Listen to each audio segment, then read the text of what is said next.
Hello மக்களே, welcome to கரு kitchen. இன்றைக்கி வந்து பார்த்திங்கன்னா இட்லி, தோசை, சாதம் இது கூடலாம் வச்சு சாப்பிட்ற மாதிரி ஒரு சூப்பரான சட்னி ரெசிபி தான் பார்க்க போகிறோம்.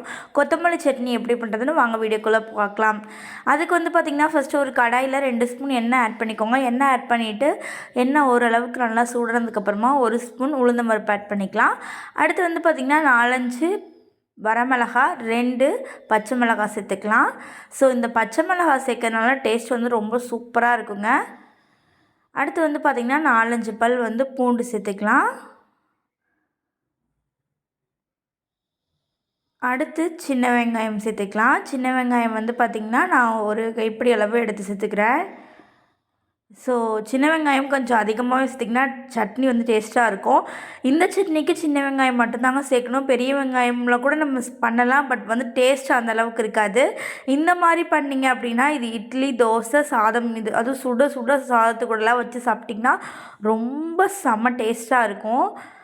அதாவது அம்புட்டு ருசியாக இருக்குங்க. ஸோ அந்த மாதிரி அடுத்து வந்து பார்த்திங்கன்னா தக்காளி ஆட் பண்ணிக்கலாம். நான் வந்து இன்றைக்கி மீடியம் சைஸ் தக்காளி 4 எடுத்திருக்கேன். அதாவது சின்ன சின்ன தக்காளியாக தாங்க இருக்கும், ரொம்ப பெருசாலாம் இருக்காது. அடுத்து தேவையான அளவு உப்பு சேர்த்துக்கலாம். சேர்த்து இதை வந்து ஓரளவுக்கு நல்லா வதக்கி விடுங்க.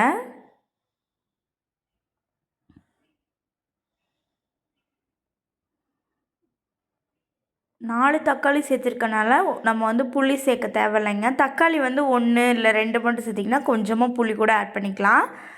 அடுத்து கொத்தமல்லி வந்து பார்த்திங்கன்னா நல்லா வாஷ் பண்ணி வச்சுருக்கேன். பார்த்திங்கன்னா இப்படி எடுத்து பிடிச்சோம்னா ஒரு கைப்பிடி அளவுக்கு நம்ம சேர்த்துக்கிறோம்.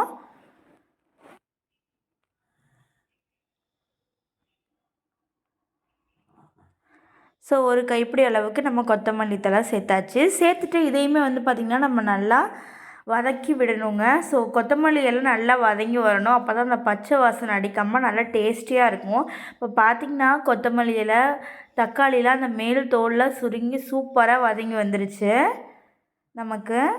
ஸோ உப்பு எல்லாமே சேர்த்தாச்சு. இதுக்கு மேலே நம்ம எதுவுமே சேர்க்க தேவையில்லைங்க.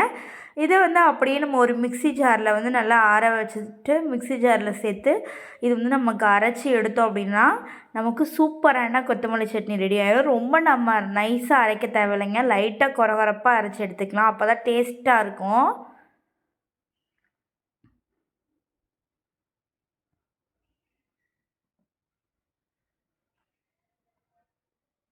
இந்த மாதிரி தாங்க அரைச்சி எடுத்துக்கணும். ரொம்ப நைஸாக அரைச்சி எடுத்திங்கன்னா நல்லா இருக்காது. இந்த மாதிரி லைட்டாக கொரகொரப்பாக அரைச்சி எடுத்துகிட்டு எப்பயும் போல தாங்க தாளித்து நம்ம கொட்டிக்கலாம். எண்ணெய், கடுகு, கருவேப்பிலை இதை மட்டும் தாளித்து இதில் வந்து நம்ம சேர்த்துட்டோம் அப்படின்னா நம்மளுக்கு சூப்பரான கொத்தமல்லி சட்னி ரெடி ஆயிடுச்சு. ஸோ இதை வந்து பார்த்திங்கன்னா இட்லி, தோசை, சாதம் இதுக்குள்ளே வச்சு சாப்பிட்டிங்கன்னா ரொம்ப டேஸ்ட்டாக இருக்கும். தேங்க்யூ.